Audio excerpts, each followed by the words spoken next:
A organização ainda precisa de irmãos para trabalhar em Betel e em projetos de construção. Você tem interesse em servir como voluntário permanente ou temporário? Neste caso, incentivamos você a assistir ao vídeo O que você precisa fazer para servir em Betel, que está disponível no site jw.org. Além disso, se você é um pioneiro entre 23 e 65 anos e está querendo fazer mais no serviço a Jeová, preencha a petição da Escola para Evangelizadores do Reino. Se quiser mais informações, converse com o secretário de sua congregação. Podem se sentar. Como podemos continuar alegres no serviço a Jeová apesar de tantas pressões? O irmão Samuel Hurd, membro do corpo governante, vai nos ajudar a saber a resposta, na consideração da leitura bíblica dramatizada. Jeová fez com que eles se alegrassem.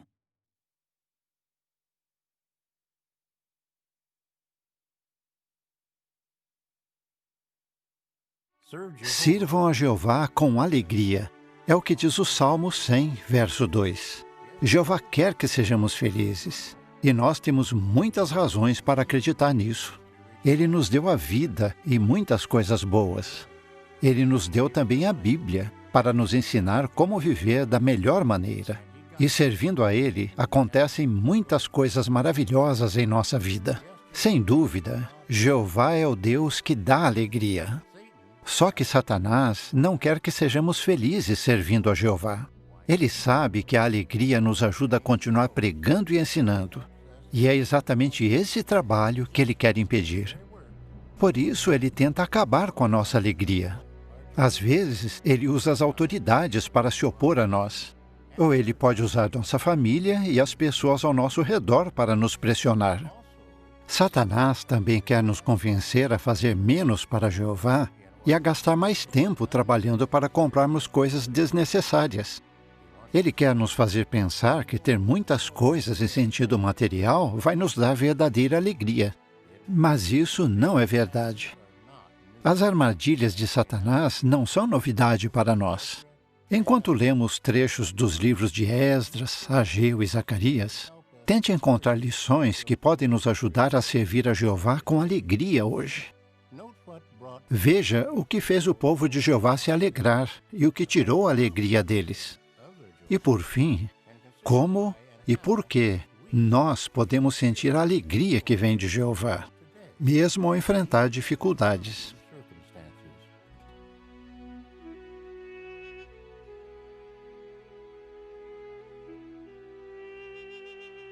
Esdras era sacerdote e copista da lei mosaica. Foi ele que escreveu o livro de Esdras. Esse livro é uma continuação da história de Israel, descrita em 2 Crônicas, que provavelmente também foi escrito por Esdras. O ano é 537 a.C. Muitos judeus estão voltando para Judá depois de terem passado 70 anos em Babilônia, como punição por terem praticado adoração falsa. Eles aprenderam a lição e nunca mais adoraram deuses falsos. Agora, tinha chegado o tempo de restabelecer a adoração pura em Jerusalém.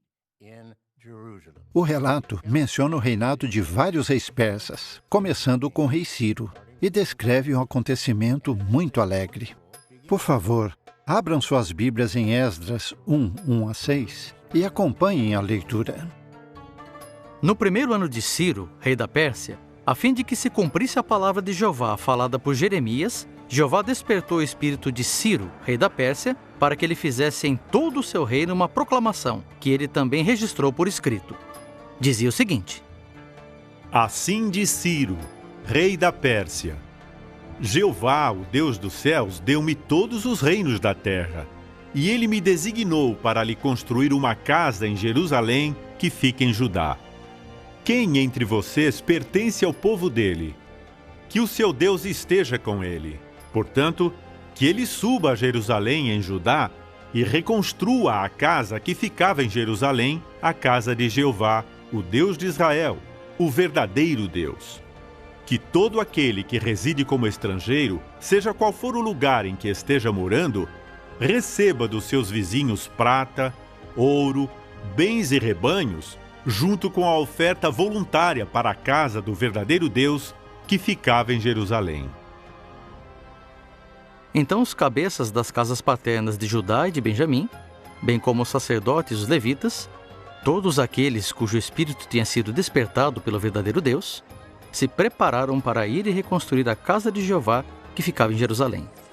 Todos os seus vizinhos os ajudaram, fornecendo-lhes utensílios de prata, de ouro, bens, rebanhos e coisas valiosas, além de todas as ofertas voluntárias. Imagine só, Jeová fez os judeus voltarem à sua terra com uma ordem do próprio rei Ciro para reconstruir o templo. Muitos judeus ficaram felizes por poder trabalhar nesse projeto. Aqueles que por várias razões não podiam voltar tinham o privilégio de contribuir para a reconstrução do templo. Por volta de abril de 537 a.C., uns 50 mil israelitas saíram de Babilônia. O sumo sacerdote Jesua, também conhecido como Josué, estava liderando eles, junto com o governador escolhido por Ciro, Zorobabel. Cerca de 4 meses depois, eles chegaram em Judá e eles estavam muito felizes. O que eles deviam fazer para não perder a alegria? Vamos ver o que eles fizeram assim que chegaram em Esdras 3, 1 a 6. Quando chegou o 7º mês e os israelitas já estavam nas suas cidades, eles se reuniram de comum acordo em Jerusalém. Jesua, filho de Jeozadaque, e seus companheiros de sacerdócio, bem como Zorobabel, filho de Sealtiel, e seus irmãos, começaram a construir o altar do Deus de Israel, para que pudessem oferecer nele sacrifícios queimados, conforme está escrito na lei de Moisés, o homem do verdadeiro Deus. Embora estivessem com medo dos povos das terras ao redor, eles construíram um altar no seu lugar original e começaram a oferecer nele sacrifícios queimados a Jeová, os sacrifícios queimados da manhã e do anoitecer. Celebraram então a festividade das barracas conforme o que está escrito, e ofereceram todos os dias o número determinado de sacrifícios queimados que era exigido para cada dia. Depois ofereceram as ofertas queimadas regulares e as ofertas das duas novas e de todas as festividades sagradas de Jeová, bem como as trazidas por todos os que espontaneamente faziam ofertas voluntárias a Jeová. A partir do 1º dia do 7º mês, começaram a oferecer sacrifícios queimados a Jeová, embora o alicerce do templo de Jeová ainda não tivesse sido lançado. Você percebeu que os judeus voltaram a adorar a Jeová, embora estivessem com medo dos povos das terras ao redor? Eles foram corajosos e por isso estavam muito felizes. E era exatamente assim que Moisés tinha dito que o povo se sentiria durante a festividade das barracas. Ele disse: "Você ficará cheio de alegria." No ano seguinte, demonstrando coragem e de forma alegre, eles lançaram o alicerce do templo. Vamos ver isso em Esdras 3, 10 a 13. Quando os construtores lançaram o alicerce do templo de Jeová, os sacerdotes, com as vestes oficiais e as trombetas, e os levitas, filhos de Asaf, com os símbolos, puseram-se de pé para louvar a Jeová, segundo as orientações de Davi, rei de Israel.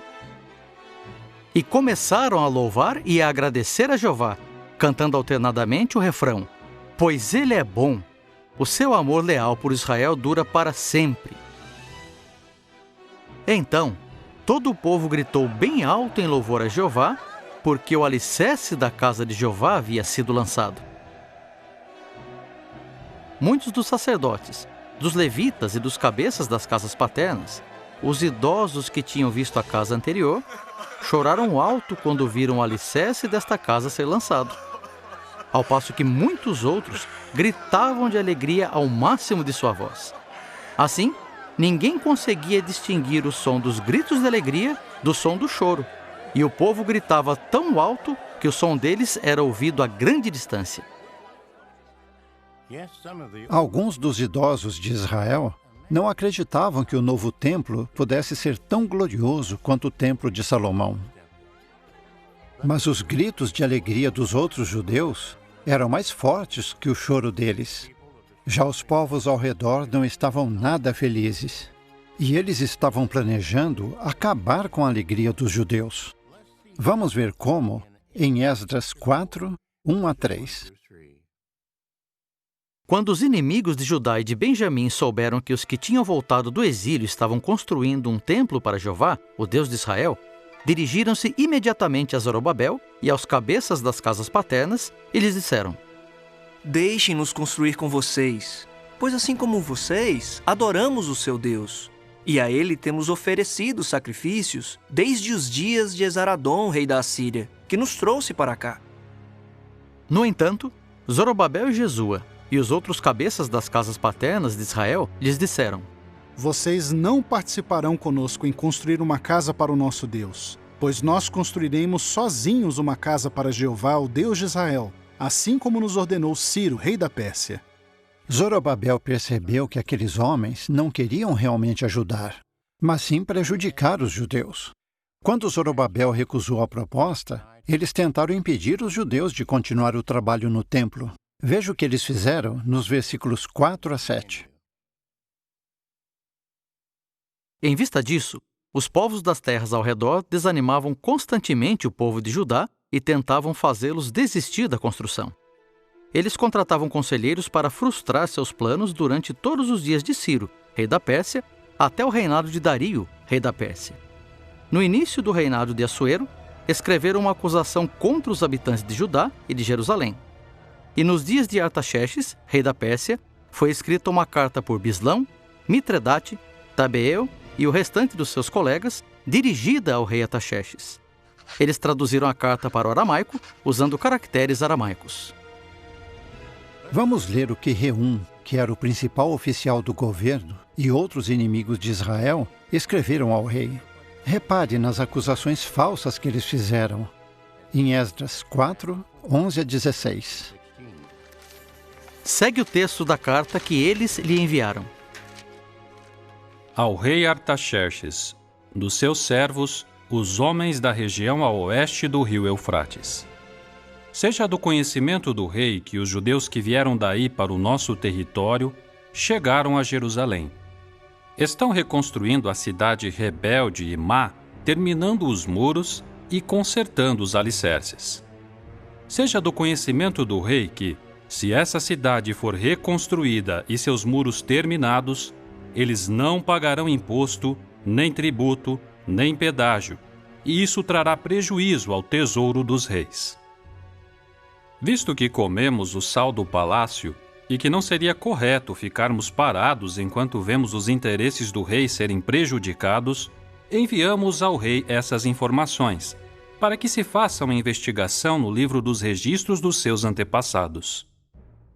O Senhor descobrirá no livro dos registros que essa cidade é uma cidade rebelde, que causa prejuízo aos reis e às províncias, e que desde os tempos antigos sempre houve nela instigadores de rebelião. É por isso que essa cidade foi destruída.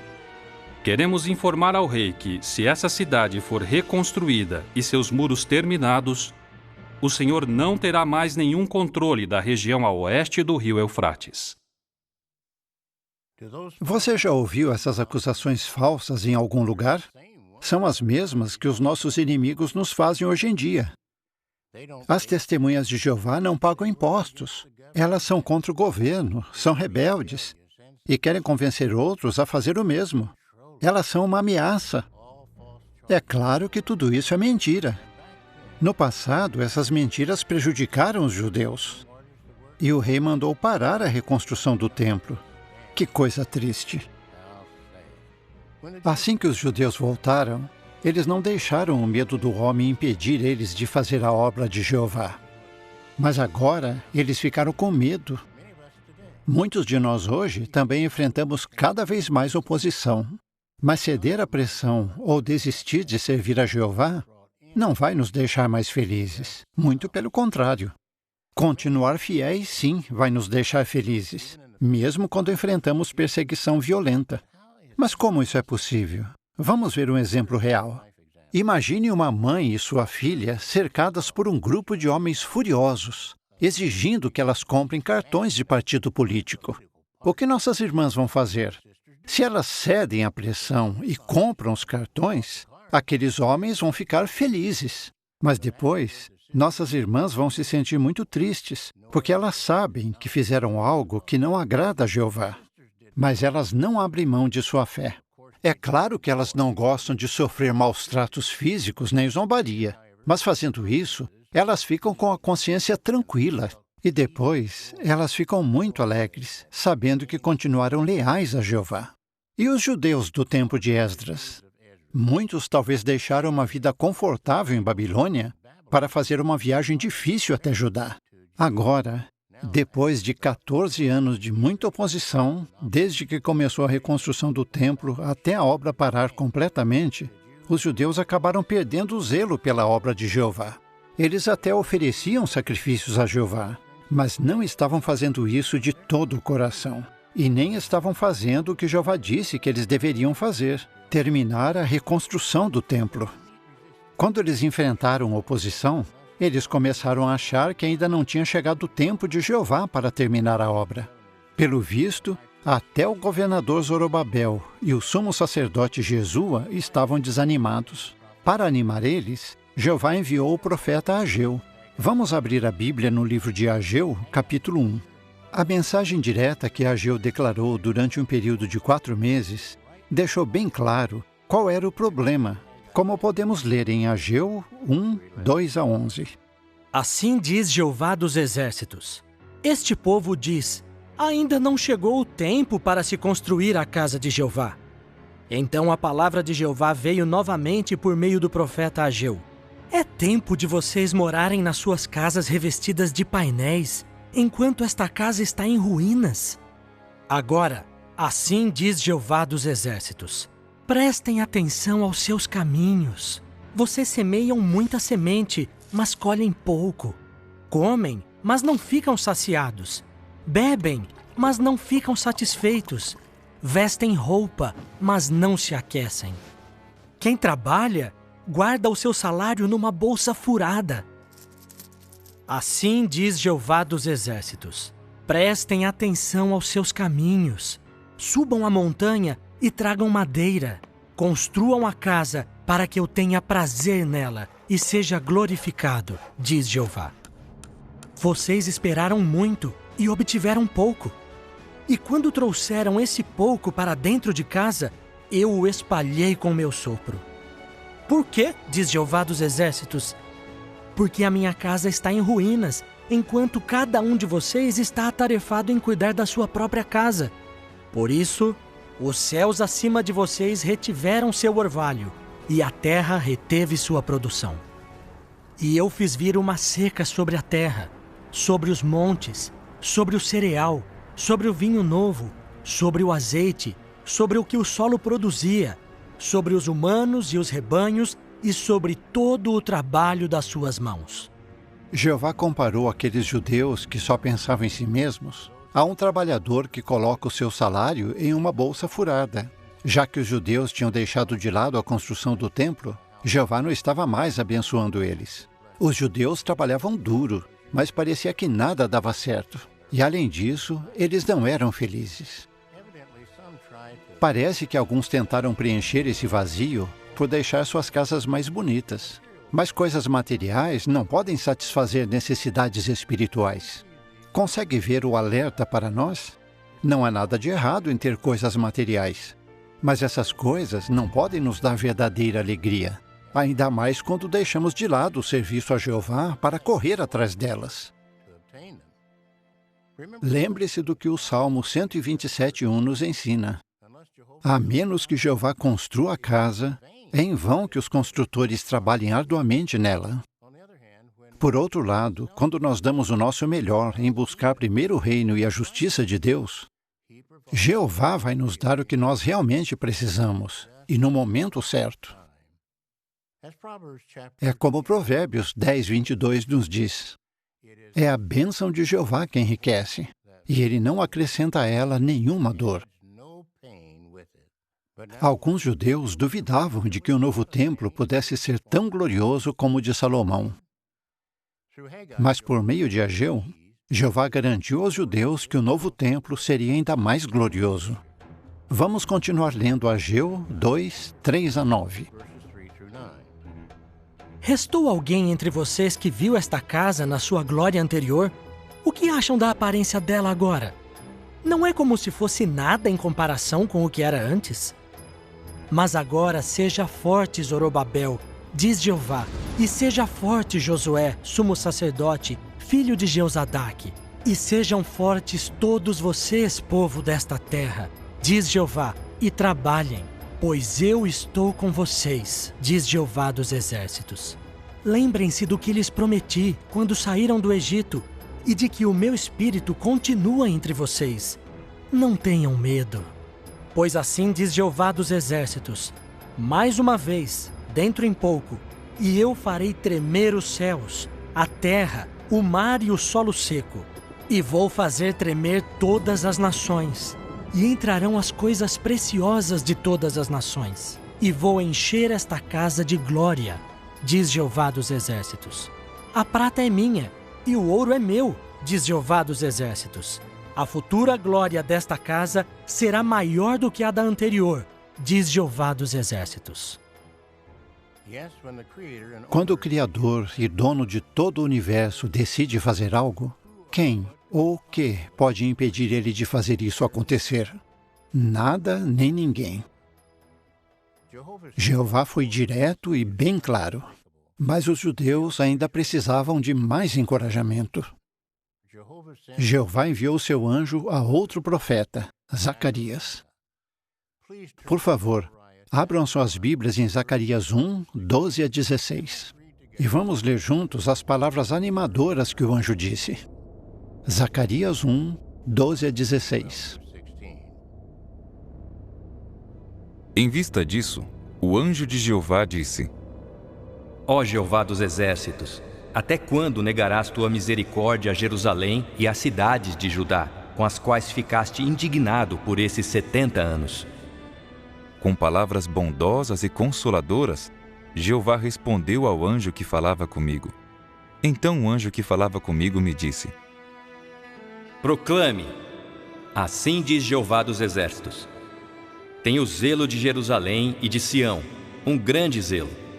Estou indignado, muito indignado com as nações que se sentem seguras, pois quando me indignei apenas um pouco, elas aumentaram a calamidade.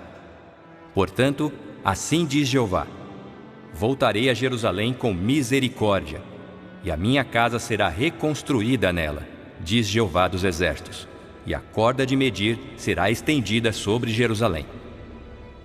Para não deixar dúvidas de que Jeová ia proteger o seu povo, o anjo continuou falando, no capítulo 2, versículos 7 a 9. Venha, Sião!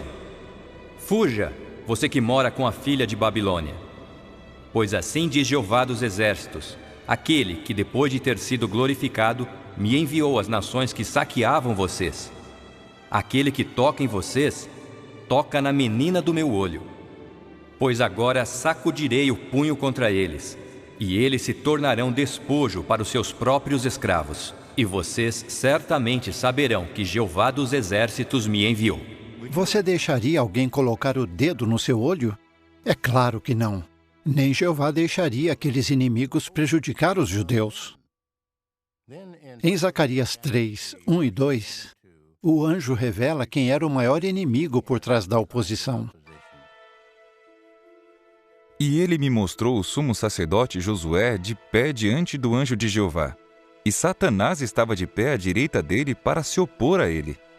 O anjo de Jeová disse então a Satanás: Que Jeová o censure, ó Satanás. Sim, que Jeová, que escolheu Jerusalém, o censure. Não é este homem um pedaço de madeira tirado do fogo? Será que tudo isso que o anjo falou foi só para aumentar a confiança dos judeus neles mesmos? Muito pelo contrário. Eles precisavam lembrar de que apenas com a ajuda de Jeová é que eles conseguiriam fazer qualquer coisa. Vamos ver o que mais o anjo disse a Zacarias no capítulo 4, versículos 6 e 7. Esta é a palavra de Jeová a Zorobabel. Não por força militar, nem por poder, mas por meu espírito, diz Jeová dos exércitos. Quem é você, ó grande montanha? Diante de Zorobabel você se tornará uma planície, e ele trará a pedra de remate em meio aos gritos. Como é maravilhosa! Como é maravilhosa! Os judeus ficaram muito motivados com as palavras animadoras que Jeová disse por meio dos 2 profetas. Eles pararam de duvidar da ajuda de Jeová e continuaram com a construção do templo. Como era de se esperar, os inimigos de Israel, liderados por Tatenai e Setar-Bozenai, não ficaram de braços cruzados. Vamos ler Esdras 5, 3 a 5. Naquele tempo, Tatenai, governador da região a oeste do rio Eufrates, Setar-Bozenai e os colegas deles foram lhes perguntar: quem lhes deu ordem para construir essa casa e terminar essa estrutura? Também perguntaram: quais são os nomes dos homens que estão trabalhando nessa construção? Mas Deus estava vigiando sobre os anciãos dos judeus, e ninguém os fez parar enquanto Dario não recebesse o relatório e se enviasse de volta um documento oficial a respeito desse assunto. Aqui temos uma outra lição para nós.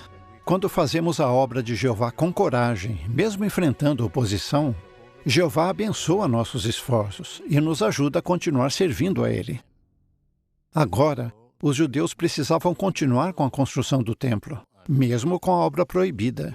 Só que o rei que proibiu a obra foi assassinado depois de ter reinado por apenas 7 meses.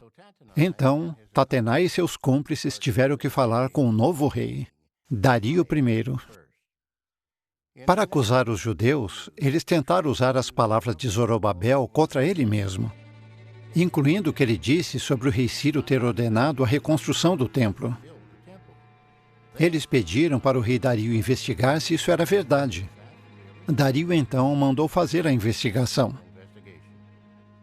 O que será que o rei Dario ia decidir? Será que a determinação e a forte fé dos judeus iam trazer alegria ou mais problemas para eles?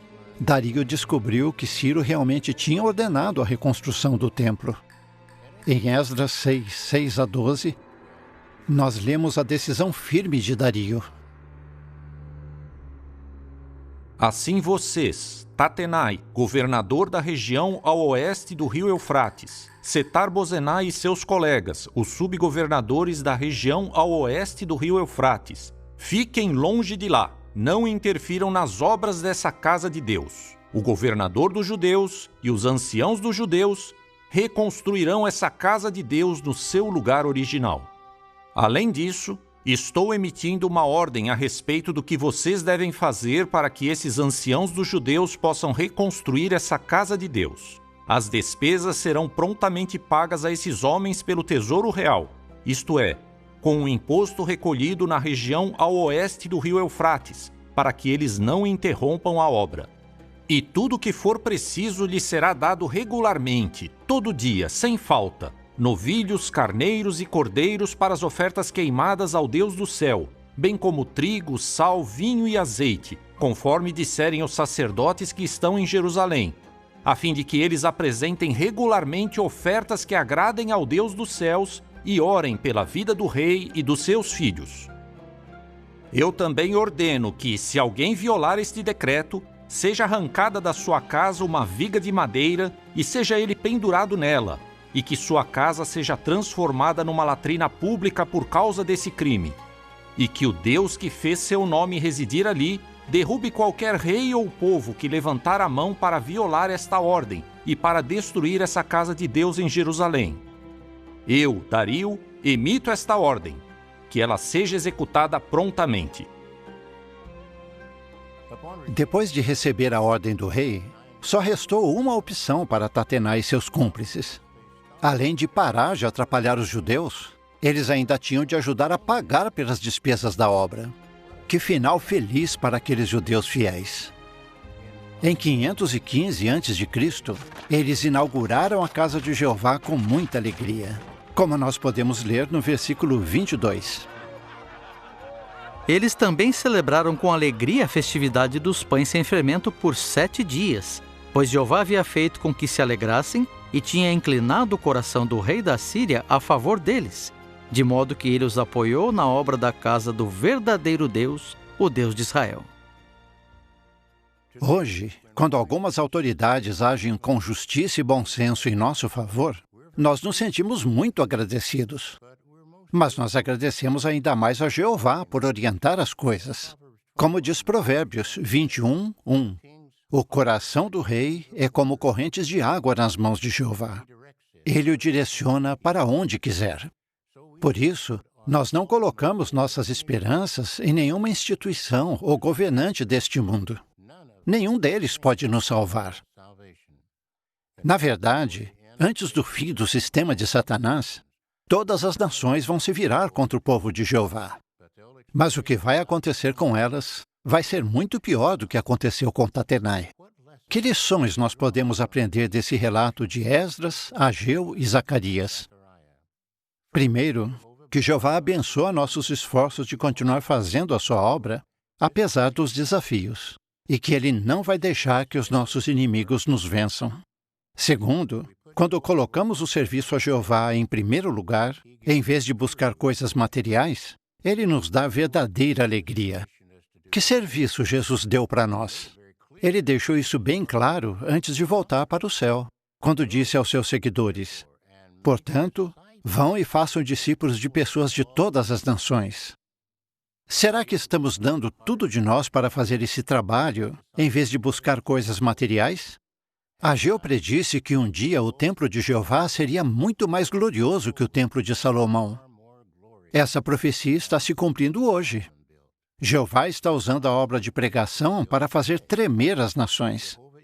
Milhões de pessoas, ou seja, as coisas preciosas, estão se achegando a Jeová para adorar a Ele. Essas pessoas estão muito felizes de entrar no grande templo espiritual, que representa tudo aquilo que Jeová tem feito, com base no sacrifício de Jesus, para que as pessoas possam adorar a Ele. Agora não é hora de gastar nosso tempo revestindo nossas casas de painéis, ou buscando outras coisas desnecessárias. Muito em breve, quando menos esperarmos, o mundo de Satanás vai acabar e nós vamos entrar no novo mundo de Jeová. Então, não importa quanto Satanás tente nos desanimar ou distrair, nós nunca vamos deixar ele tirar nossa alegria de servir a Jeová.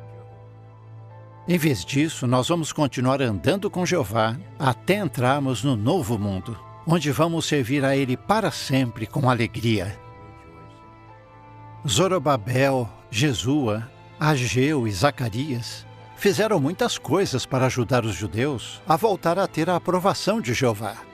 Depois, em 468 a.C., o próprio Esdras foi a Jerusalém para apoiar a adoração pura, mas os judeus ainda precisavam de mais ajuda. Então, Jeová enviou outro líder. Durante o programa desse congresso, nós vamos aprender sobre esse homem fiel e corajoso, Neemias.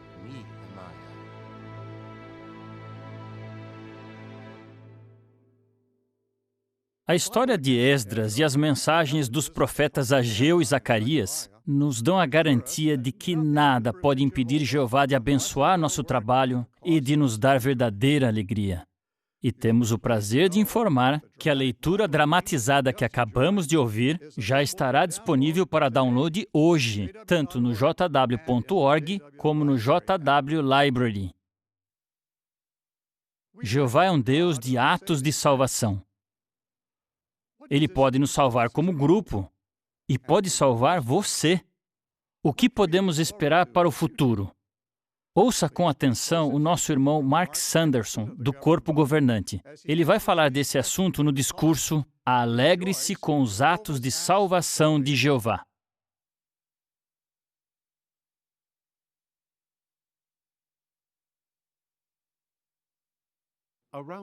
No mundo todo, as pessoas estão procurando por um Salvador. Elas precisam de alguém que as salve das doenças, da fome, da pobreza, dos crimes, da guerra e até da morte. Mas, como no meio de tanta coisa ruim e de tantos problemas, o povo de Jeová consegue ter alegria? Porque esse Salvador que as pessoas tanto procuram é o nosso Deus Todo-Poderoso Jeová. Ele é o nosso Deus e por isso podemos ter alegria. A Bíblia descreve Jeová como sendo um grandioso Salvador. E nós sabemos que faz parte da personalidade de Jeová, faz parte de quem Ele é, querer salvar os seus servos fiéis. E como nós nos sentimos por saber que Jeová quer nos salvar? Bem, vamos ver isso na Bíblia, aqui no livro dos Salmos. Salmo 9, versículo 14. Diz: para que eu declare os teus atos louváveis nos portões da filha de Sião e me alegre com os teus atos de salvação. Então, como nos sentimos por saber da habilidade que Jeová tem de nos salvar e dos seus atos de salvação? Bem, o salmista diz que saber disso deve nos alegrar. Então, irmãos, quando nós temos fé e confiança de que Jeová quer nos salvar, de que Ele tem a capacidade de nos salvar e de que Ele tem os meios e o poder para fazer isso, nós realmente temos um bom motivo para nos alegrar. E se tivermos essa fé, se tivermos essa certeza, nós vamos conseguir encarar o futuro com verdadeira confiança, sabendo que não importa qual provação enfrentemos, Jeová vai nos salvar. Mas uma coisa que vai nos ajudar a ter ainda mais certeza e fortalecer a nossa confiança de que Jeová é o nosso Salvador é olhar para os exemplos bíblicos do passado e ver como Jeová salvou o seu povo, tanto como nação, mas também os seus servos como indivíduos. Então, vamos ver brevemente 3 exemplos bíblicos de como Jeová salvou o seu povo como nação. O primeiro exemplo é de Êxodo, capítulo 14. Vocês se lembram que aqui a nação de Israel estava bem na frente do Mar Vermelho e o exército de Faraó estava bem atrás deles. Parecia que eles estavam sem saída. Mas o que foi que Jeová fez? Ele milagrosamente abriu o Mar Vermelho e permitiu que seu povo atravessasse o mar em terra seca. Que ato maravilhoso de salvação! E depois teve o que aconteceu na época de Josafá, rei de Judá. Vocês se lembram do que aconteceu quando eles foram cercados por todos aqueles exércitos das nações inimigas? Bem, segundo Crônicas, capítulo 20, mostra que Josafá procurou a ajuda de Jeová e disse: Jeová, nós não sabemos o que fazer, mas os nossos olhos se fixam em ti. E o que Jeová fez? Ele disse: tomem a sua posição, fiquem parados e vejam a salvação da parte de Jeová. E foi isso que eles fizeram. Eles saíram, tomaram a sua posição e não tiveram nem que lutar, porque Jeová causou uma confusão naqueles exércitos e eles acabaram se destruindo uns aos outros. A nação de Judá não teve que fazer nada. Jeová salvou o seu povo. E o nosso terceiro exemplo é do rei Ezequias. Vocês se lembram daquele vídeo incrível que tivemos naquele congresso alguns anos atrás, em que vimos Ezequias buscando a Jeová para obter salvação? E o que aconteceu? Jeová mandou um anjo que exterminou 185 mil homens numa só noite. Então, qual é o ponto aqui, irmãos? Quando vemos esses relatos na Bíblia, nós vemos que é óbvio que Jeová é o salvador do seu povo como grupo, como nação. Nós vemos isso vez após vez na Bíblia. Mas o que dizer dos seus servos individualmente? Bem, vamos ver o que a Bíblia diz sobre isso aqui no Salmo 34. Vamos ler esse texto antes de considerar o primeiro exemplo disso. Salmo 34, 18. Salmo 34, 18 diz: Jeová está perto dos que têm coração quebrantado. Ele salva os que têm espírito esmagado. Muitas são as dificuldades do justo. Mas o que fala aqui? Notem, mas Jeová o livra de todas elas. Então, qual o ponto que queremos destacar aqui? Vimos que Jeová salva o justo, e não só os justos como grupo, mas o justo. Vamos ao primeiro exemplo disso agora. Pense no que aconteceu com Ana. Vocês se lembram do que ela passou? Ana era estéril, e ela tinha que constantemente enfrentar a provocação e a zombaria de Penina, a outra esposa de seu marido. E daí, quando ela foi no templo, ela abriu o coração para Jeová. Vamos ver isso juntos? Vamos ler 1 Samuel, capítulo 1. 1 Samuel, capítulo 1.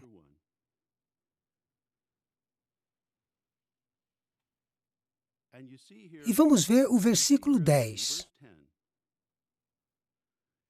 Aqui diz que Ana estava muito angustiada e começou a orar a Jeová e a chorar sem parar.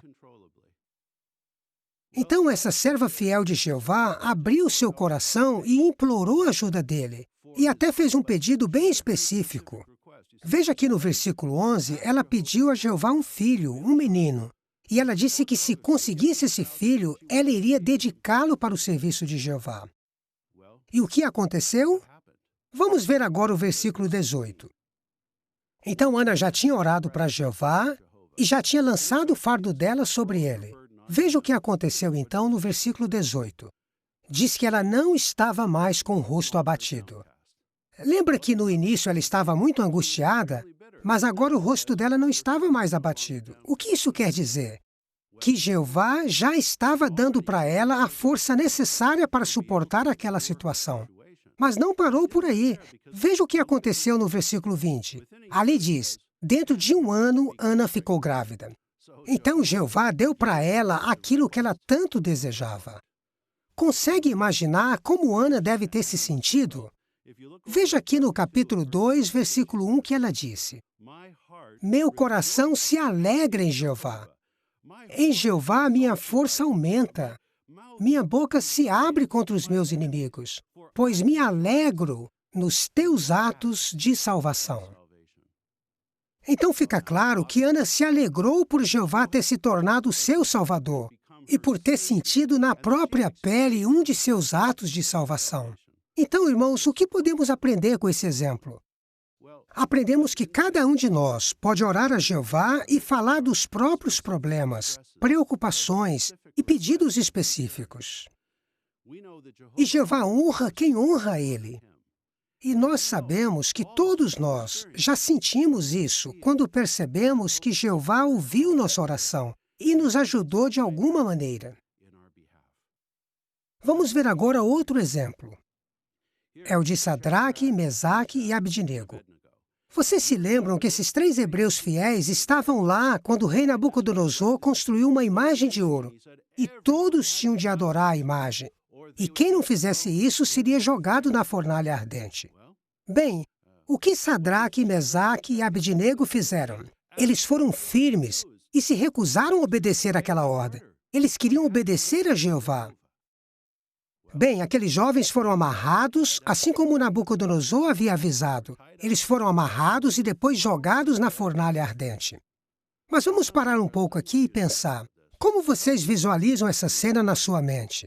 Vocês acham que enquanto eles estavam sendo lançados na fornalha ardente, eles estavam em pânico e arrependidos da sua decisão?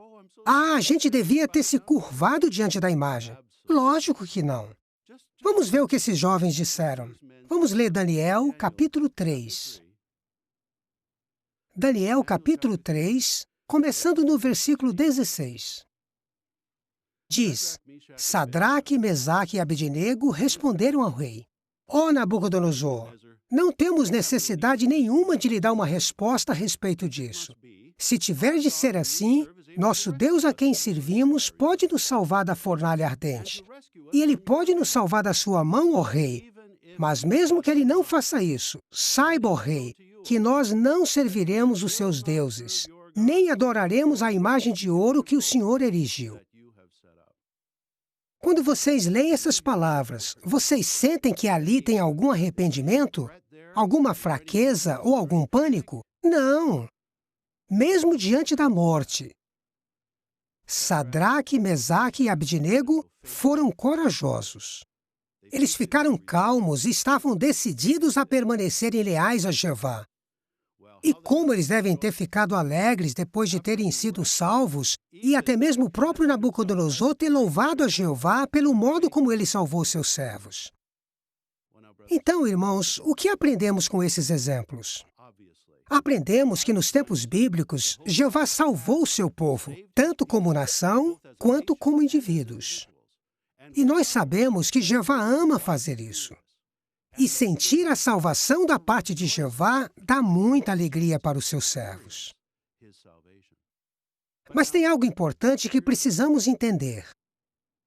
Nós sabemos que Jeová fica muito feliz de nos salvar e que Ele faz isso movido por seu amor leal. Mas o que isso realmente significa? Significa que sempre que estivermos passando por uma provação, Jeová vai se apressar para resolver a situação e vai nos salvar todas as vezes? Não, não significa isso. Mas por que não? Se Jeová nos ama e tem o poder para nos salvar, por que Ele não faz isso em todas as situações? Bem, vocês se lembram do que Satanás falou para Jeová sobre Jó, em Jó capítulo 1? Satanás disse: "Você colocou uma cerca em volta de Jó. Você abençoou tudo o que ele faz. Você não deixou nenhuma calamidade vir sobre ele. Ele só te serve por razões egoístas. Ele não te ama de verdade. Ele só te adora por interesse." Essa mesma acusação poderia ser feita contra qualquer um de nós se Jeová sempre nos salvasse de tudo. Então, o que Jeová vai fazer? Bem, é verdade que em alguns casos, Jeová pode acabar com a provação que estamos enfrentando. Mas em muitas outras situações, o que Jeová vai fazer por nós é nos dar a força necessária para suportar aquela provação. Mas, independentemente de como Jeová nos ajude, como nos sentimos quando vemos que Jeová está agindo em nosso favor? Isso nos dá muita alegria. Irmãos, eu não estou falando isso da boca para fora. Recentemente eu perdi meu pai na morte. Ele tinha 90 anos de idade e tinha servido a Jeová fielmente por 63 anos. Irmãos, todos nós, como servos de Deus, vamos passar por essa provação mais cedo ou mais tarde. Mas alguns de vocês, assim como eu, perderam um ente querido durante essa pandemia do coronavírus. E eu posso dizer que isso não é nada fácil. Mas o que isso nos mostrou? Eu posso dizer por experiência própria que senti o amor de Jeová em todos os e-mails, em todas as ligações e em todas as maneiras diferentes que os irmãos encontraram para dar o apoio que eu estava precisando. Eu estou sentindo esse apoio no meu caso e tenho certeza que todos os irmãos que estão enfrentando uma situação parecida estão sentindo esse mesmo apoio. Jeová está dando o que a gente precisa para continuar servindo a Ele lealmente. Então, quando você estiver enfrentando uma provação muito difícil, pergunte-se: eu tenho certeza de que o amor leal de Jeová vai motivá-lo a agir em meu favor? Eu tenho total confiança de que Jeová vai realizar um de seus atos de salvação no meu caso? Se tivermos essa confiança de que Jeová vai agir, de que Ele vai nos ajudar, vamos ter motivos para ser alegres e felizes, porque sabemos que o nosso Deus está com a gente. No vídeo a seguir, vamos ver uma experiência muito encorajadora. Vamos ver que Jeová não acabou nem removeu o problema de nossa irmã. Mas vejam como Jeová deu forças para que ela continuasse perseverando.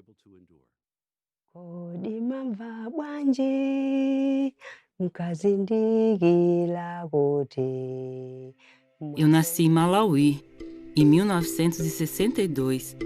Perdi a visão quando tinha 2 anos por causa de uma doença nos olhos. A gente depende da chuva para ter o alimento que comemos e vendemos, e essa é a nossa única fonte de renda. Eu também cuido dos meus pais. Meu pai tem 99 anos e minha mãe tem 92. A pobreza faz a gente gastar muito tempo. Temos que fazer muitas tarefas domésticas para manter as coisas limpas e organizadas, como buscar água todos os dias. À noite, depois da janta, tiramos um tempo para ler um pouco. Quando eu era jovem, meu pai dirigia adoração em família, e ele ainda dirige. Mas agora que ele tem problemas na vista, eu leio para eles. Eu leio com os meus dedos. Por isso, não tem problema se já está escuro. Meus dedos são os meus olhos. Um texto que toca muito meu coração é o de Tiago 5,11, que diz: Vejam, consideramos felizes os que perseveram. Jó perseverou, apesar das dificuldades, e no fim ele recebeu muitas bênçãos maravilhosas de Jeová. Isso me convence de que Jeová vai agir em breve, vai nos abençoar com tudo que nos falta e cumprir com todas as suas promessas. Por isso, sou feliz por perseverar. O reino e a soberania de Deus estão em primeiro lugar na minha vida. Só o reino de Deus vai resolver todos os problemas. É um privilégio para mim servir como pioneira regular já por 36 anos. Fui abençoada por ajudar 64 pessoas a conhecer a Jeová. Um cântico que me deixa muito feliz é o 76.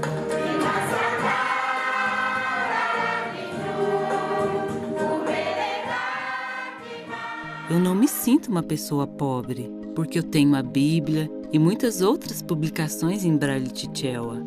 Temos a congregação, o serviço de campo e os irmãos. Todas essas coisas me deixam muito feliz. A gente não fica preocupado com a nossa situação, porque em sentido espiritual nós somos muito ricos. Mukazindikila kuti mwasonyeza dikama pophunzitsa ena. Que experiência incrível, não é mesmo, irmãos? Jeová não acabou com a aprovação dela. Ela ainda é cega e ainda é muito pobre. Mas vejam como Jeová abençoou nossa irmã e como ela conseguiu ajudar tantas pessoas a conhecer a Jeová. Que coisa maravilhosa! Mas agora vamos assistir a outro vídeo. E nesse caso vamos ver que Jeová realmente acabou com a aprovação de nosso irmão que estava num campo de refugiados. Vamos assistir. Por causa da guerra civil, a gente precisou fugir para uma parte mais segura do país. Quando chegamos, os soldados nos levaram para campos de refugiados e nos deixaram lá, até confirmarem nossas identidades. A gente vivia em tendas e o calor era insuportável. Era muito difícil conseguir água. Tinha que esperar numa fila por 4 ou 5 horas todos os dias. Durante a guerra, nosso filho mais velho foi morto. Foi uma grande perda.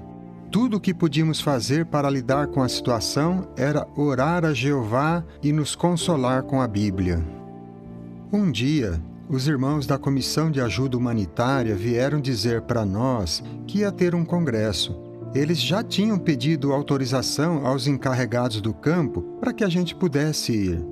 Durante 4 dias, de manhã e de tarde, fomos até os encarregados para pedir permissão, mas eles não diziam se a gente seria liberado para o congresso. Para nossa surpresa, a gente recebeu autorização para deixar o campo por 5 dias. A gente já estava no campo há meses e eles não deixavam a gente ir para lugar nenhum. Ficamos muito felizes de poder ir ao congresso. A gente não esperava por isso. Na época, a gente tinha algumas roupas, mas não dava para os 3 dias de congresso. Só que os irmãos de fora do campo nos ajudaram muito. Eles ficaram com a gente o tempo todo e cuidaram de tudo que a gente precisava para ir no congresso. A gente ainda não sabia como ia chegar lá, nem onde ia ficar. Mas quando chegamos, os irmãos nos abraçaram e nos receberam muito bem. Fomos muito encorajados. Apesar de termos enfrentado muitos desafios no acampamento, aquele congresso foi como uma refeição nutritiva para nós. Foi uma verdadeira alegria nos alimentar da mesa de Jeová. Nunca vamos esquecer aqueles momentos. Depois do congresso, um irmão do corpo governante fez um discurso especial para os que estavam nos campos. Aquele discurso nos fortaleceu muito. O congresso nos ajudou a ter coragem, principalmente depois que voltamos para o campo. Apesar das muitas perdas, o congresso nos consolou e nos ajudou a enfrentar os desafios que vieram depois. Hoje, meu filho mais novo e eu somos servos ministeriais e minha esposa já é pioneira regular por 17 anos. Ela continuou como pioneira mesmo no campo. Percebemos como Jeová está sempre nos ajudando e cuidando de nós. Que experiência fantástica! Vejam como Jeová ajudou o nosso irmão e a família dele para que eles pudessem assistir ao congresso. Bem, irmãos, o que vimos até agora? Vimos que no passado, nos tempos bíblicos, Jeová era o salvador do seu povo. E vimos também que nos nossos dias, Jeová está fortalecendo e agindo em favor dos seus servos para que eles continuem servindo a Ele lealmente. Mas o que dizer do futuro próximo e do que logo vai acontecer? Bem, nós sabemos que vivemos nos últimos dias e que muito em breve vai começar a grande tribulação. E como Jesus disse em Mateus 24, 21, essa vai ser uma grande tribulação como nunca ocorreu, desde o princípio do mundo até agora. Não, nem ocorrerá de novo. Depois da destruição de Babilônia Grande e antes do começo do Armagedon, o que vai acontecer? Gog e Magog, esse grupo de nações, vai atacar e tentar destruir completamente o povo de Deus. Bom, como devemos nos sentir sabendo que a cada dia que passa, esse ataque fica mais perto? Será que precisamos ficar muito preocupados com isso ou ficar aterrorizados com o que vai acontecer? Lógico que não. Vamos ver juntos o que Jesus disse aqui em Apocalipse, capítulo 2. E aqui em Apocalipse 2:10, Jesus está falando com os cristãos ungidos da congregação de Esmirna. Veja o que Jesus disse para eles. Não tenha medo das coisas que você está para sofrer. O diabo continuará lançando alguns de vocês na prisão, para que sejam plenamente provados, e vocês terão tribulação por 10 dias. Mostre-se fiel até a morte, e eu lhe darei a coroa da vida. Bom, o que aprendemos dessas palavras de Jesus?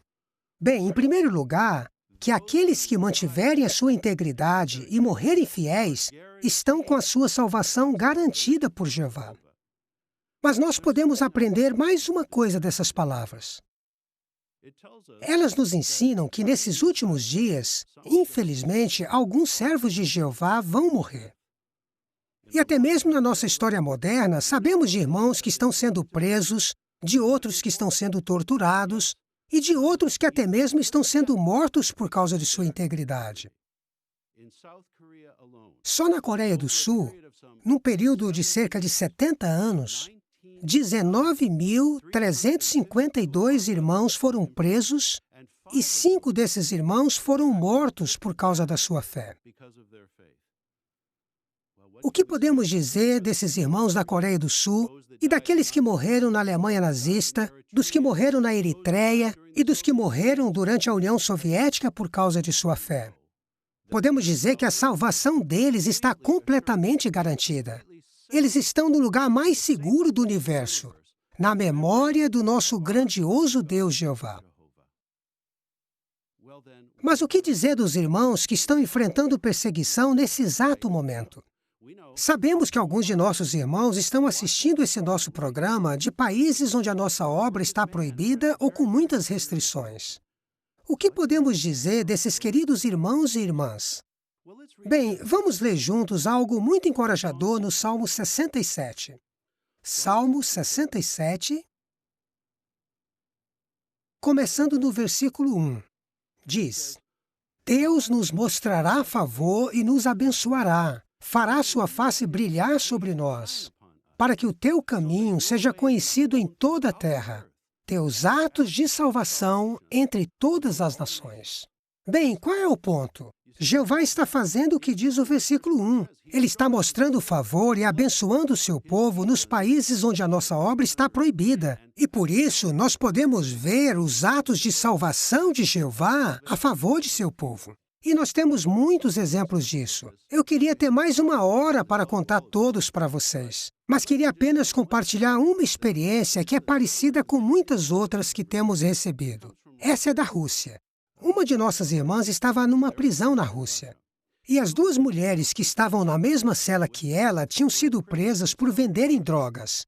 E um dia, essas duas prisioneiras começaram a cantar músicas sobre a vida no crime. E mesmo sem entender o idioma que elas estavam cantando, a irmã sabia que aquelas músicas eram imorais e sujas. Para ela estava sendo muito difícil ficar naquele ambiente. Então ela orou a Jeová pedindo ajuda. Daí, de repente, uma das mulheres começou a cantar o cântico 120 do nosso cancioneiro antigo. A irmã não podia acreditar e perguntou: "Como você conhece essa música?" Daí elas cantaram esse cântico juntas. Aquela mulher tinha aprendido o cântico com a mãe dela, que tinha estudado a Bíblia com as Testemunhas de Jeová no passado. E ela tinha conseguido decorar o cântico.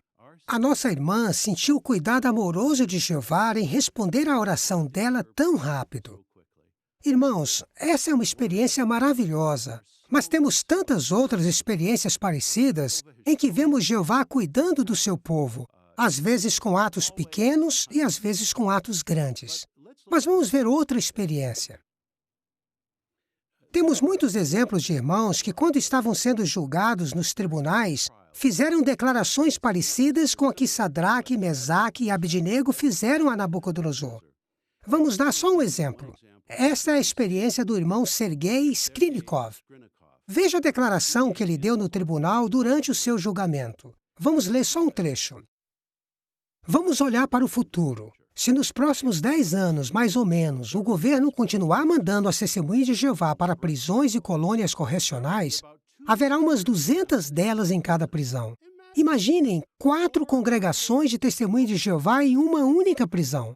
As autoridades na prisão vão implorar para o Ministério da Justiça soltar as Testemunhas de Jeová. Consegue imaginar o que a maioria das Testemunhas de Jeová vai pedir em oração? Senhor, não amoleça o coração das autoridades. Não permita que me soltem. Eu tenho muitos estudos bíblicos e aqui tem muitas pessoas sinceras para eu falar. Que incrível, não é? Olha como nosso irmão estava confiante. Mas veja como ele terminou a sua declaração no tribunal.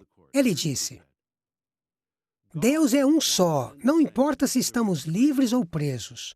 Portanto, não nos sentimos abandonados. Ele sempre está com cada um de nós, desde que permaneçamos fiéis a Ele. O texto de Hebreus 13:6 me dá a garantia. Jeová é o meu ajudador. Não terei medo. O que me pode fazer o homem? O próprio Jeová vai me ajudar. De quem eu deveria ter medo? Bem, o irmão Skrinikov é um irmão muito humilde, mas ele fez essa declaração poderosa no tribunal. O que isso nos mostra? Isso mostra que Jeová está fortalecendo o seu povo. Ele está dando para os seus servos o poder e a força que eles precisam para eles serem corajosos e firmes, mesmo diante de autoridades. Bem, o que esperamos acontecer muito em breve? O ataque de Gog e de Magog, que vai tentar destruir o povo de Deus. Mas quando isso começar, o que Jeová vai fazer? Bem, deixa eu ler para vocês um trecho do livro Adoração Pura. Esse trecho descreve de forma impressionante o que podemos esperar. Antes de serem destruídos, nossos inimigos vão ver o sinal do Filho do Homem. Provavelmente coisas sobrenaturais que vão mostrar o poder de Jeová e de Jesus. Os inimigos vão ver coisas que vão deixá-los com muito medo. Como Jesus predisse, pessoas desfalecerão de medo, na expectativa das coisas que vêm sobre a terra habitada.